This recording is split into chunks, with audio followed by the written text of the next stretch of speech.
Well, good morning, guys, and welcome to the show.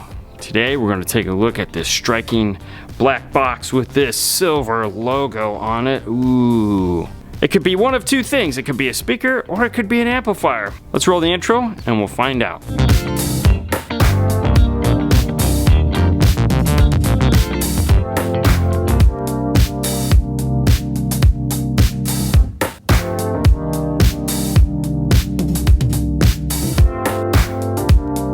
Well, this little box here just so happens to be an amplifier. This is the new MPD 4.100 4-channel digital amplifier that is 4 by 100 watts RMS. This is part of Morel's new line of amplifiers that is much more compact and smaller to fit into some of those hard to get to places. These are Class D amplifiers, unlike their bigger brothers, which are all AB amplifiers. Let's continue on and take a look at the box. Same information, serial number, and the same information. Nothing on the back of the box. That means let's open it up and see what's inside of the box. We have a top piece cardboard to protect the amplifier. Underneath that, we have the owner's manual. Let's take a look at that real quick. So this manual is for the MPD series. There is two 4-channel amplifiers. There is a 4.70 and this one, the 4.100. Dear customer, thank you for selecting Morel's MPD amplifiers to power your system. These two special amplifier models were designed with the same passion and innovation philosophy that drives all of Morel's product development. With an emphasis on high fidelity, the unique design and superior componentry provides the MPD the ability to power speakers with precise detail and an engaging musical experience few other amplifiers can produce. And then it just keeps going. I'm not going to read the whole thing to you. Package content, amplifiers and some screws. Mounting the amplifier protection. The MPD circuitry is protected by fuses located on the side panel of the amplifier. We'll see those. Planning and installation. This is going to go over all the things you need to know about installing an amplifier if you haven't watched one of our videos on how to do that yet. And then the part that is kind of the meat and potatoes of the instruction manuals, which is the feature set, wiring diagrams, more wiring diagrams depending on how you want to use it. For example, if you would just want to use it for a 2-channel application, you can. If you want to use it for a 3-channel application, you can as well. And then some of the specifications are located here on the back page. And those would be power ratings. So for this amplifier, it's 115 watts by 4 at 4 ohm. At 2 ohm, it's 165 watts. Mono bridged is 330 by 2. Minimum impedance stereo is 2 ohm. Keep that in mind, that stereo bridged has to be 4 ohm. And then it goes over some of the finer details. Voltage input range is 0.35 to 4 volts on preamp, and high level is 0.7 to 7 volts. Preamp section, it has high pass filters for group A, and it has high or low pass filters for group B, and the slope is 12 dB per octave. DC offset on this particular amplifier is yes, and a remote turn on. The MPD 4.70 does not have DC offset input. And if you don't know what that is, we'll talk about it more in just a minute. Before we go over the dimensions, since there's no picture, let's get the amplifier out of the box and we'll look at that.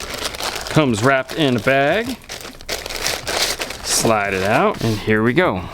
This is our amplifier. And since size is a big thing here, the length of the amplifier from RCA tip to the speaker output is 8 inches. The heatsink is 6.5. The width of the amplifier is 5.8 inches, or roughly 6. And the height of the amplifier is 1.9, roughly 2 inches. As you can see, fairly compact. We drop our big iPhone on there, almost 2 iPhones wide and definitely an iPhone long. Let's turn it on its side and take a look at the input section of the amplifier. This amplifier comes with these little plastic covers over the RCAs. You peel them up and you have your RCA under the bottom. As we said, this does do high level to low level input. That is done through the input section, and that is controlled by this switch here. With it pressed in, it is now set for speaker level input. To do that, you'll need an RCA to speaker wire adapter. When it's pressed out, that is preamp input. Next up, controls for group A. Group A is the first set of RCAs located here, left and right. Your gain control, and then your high pass filter. Right now, the high pass filter is set to off, meaning it is bypassed. Group B is a little bit different. Group B, those controlling this RC output here, gain control. Now you have the option for low pass, full range output, and high pass. The variable frequencies on this will be 50 50 to 300. Now that we see this, we could assume that when we're over here, off, when we turn it just a hair, is going to be somewhere in the 50 hertz range. But they do give you the ability to have it off in case you want to run this through a DSP and it be an active channel. The reason why it's set up this way is so that you can run 2 high-pass speakers out of group A and a subwoofer on group B, bridging it to 4 ohm, or run it front and rear, or if you have tweeters that have external passive crossovers, you could run group A on a tweeter and group B on a mid-range. You have the 2 LEDs to tell you what is going on with the amplifier. Run is going to be on, and alarm, meaning there's something wrong with the amplifier. Flipping it over to take a look at the other side, this is going to take your spade style input, negative, remote, and power, 2 30 amp fuses. Moving over to the side here, group A is the top,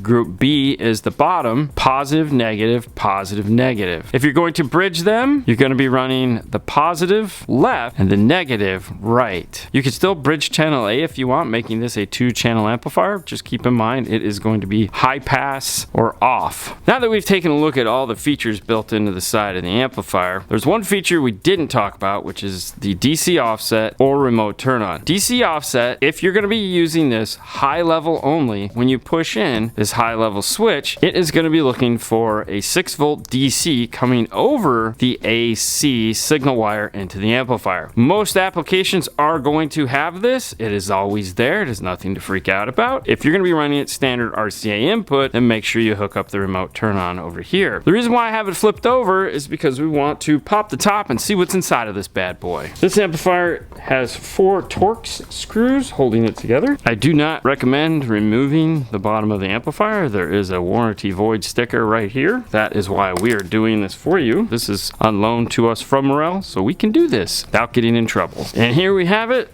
the inside of the amplifier. So all of our MOSFETs are located on the sides of the amplifier. Our main power supply here, stiffening capacitors, a smaller bank of stiffening capacitors. We have these 4 really awesome things over here. I don't think I've ever really seen these used in this manner in an amplifier, so that's pretty cool. I'm going to take a moment here to let you guys take a look at this in case you want to pause it or zoom in or do whatever you like. I'm going to put the bottom back on it, take it over to the dyno, and do a real-world amp dyno test on it. Certified dyno run, 4 ohm, 130 and 129. Let's do that again, but this time let's do it in 2 ohm. Wow, 199 and 201. Next up is uncertified 4 ohm. And that gives us 126 and 127 at 4 ohms. Let's do it again at 2 ohm. And that gives us the 199 and 201 also. And my personal favorite, dynamic power, 4 ohm. 129 and 131. Let's reset and do it at 2 ohm with a 226 and a 230 at 2 ohm. Very impressive. We'll reset it and we're going to do a 4 ohm mono run. And that run gives us 392 watts. Let's reset and do uncertified. 396 watts. Next up, dynamic power, 4 ohm. 472 watts. All right, guys, there you go. This is the new Morel MPD 4.100 4-channel amplifier. We hope you guys enjoyed this. These are a lot of fun to do. I know you guys love dynos. That's it for today. Fernando, if you please. On to the next one, guys. You guys have a great night as always. We'll see you on the next one. Bye.